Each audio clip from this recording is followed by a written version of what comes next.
നമസ്കാരം. Good morning കേരളത്തിലേക്ക് എല്ലാ പ്രേക്ഷകർക്കും സ്വാഗതം. നല്ലൊരു ദിവസം ആശംസിക്കുകയാണ്.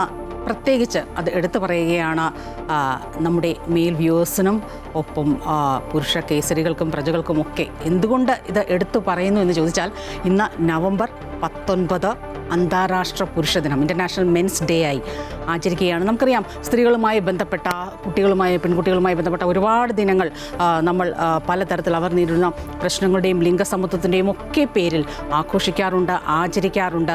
സമാനമായി പുരുഷന്മാർ ഈ സമൂഹത്തിൽ നേരിടുന്ന കാര്യങ്ങൾ, പ്രശ്നങ്ങൾ, ചർച്ചകൾ, അവരുടെ അബ്യൂസ്, സൂയിസൈഡ്, ആത്മഹത്യ, മാനസികാരോഗ്യം, അരക്ഷിതാവസ്ഥ, ഭവനരഹിതത്വം, അങ്ങനെ ഒരുപാട് പ്രശ്നങ്ങൾ അവരും നമ്മുടെ സമൂഹത്തിൽ നേരിടുന്നു. ഇതെല്ലാം ചർച്ച ചെയ്യാനായി, ഇതെല്ലാം മുഖ്യധാരയിലേക്ക്, ഈ ലിംഗസമത്വം പോലെയൊക്കെ തന്നെ ഒരുപക്ഷെ മുഖ്യധാരയിലേക്ക് കൊണ്ടുവരാനായി ഇൻ്റർനാഷണൽ മെൻസ് ഡേ ആയി ഐക്യരാഷ്ട്രസഭ ആചരിക്കുകയാണ്.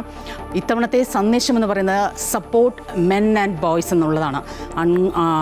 ആണുങ്ങളെയും ഒപ്പം ആൺകുട്ടികളെയും സപ്പോർട്ട് ചെയ്യുക, പുരുഷ മാതൃകകളെ നമ്മൾ വാർത്തെടുക്കുക എന്നുള്ളതാണ് ഈ ഇൻ്റർനാഷണൽ മെൻസ് ഡേയിലെ ഏറ്റവും പ്രധാനപ്പെട്ട സന്ദേശമായി പുറത്തു വരുന്നത്. ഒരിക്കൽ കൂടി ആശംസകൾ നേരുകയാണ്. വാർത്തകളിലേക്ക് വരികയാണെങ്കിൽ, മഴയാണ്.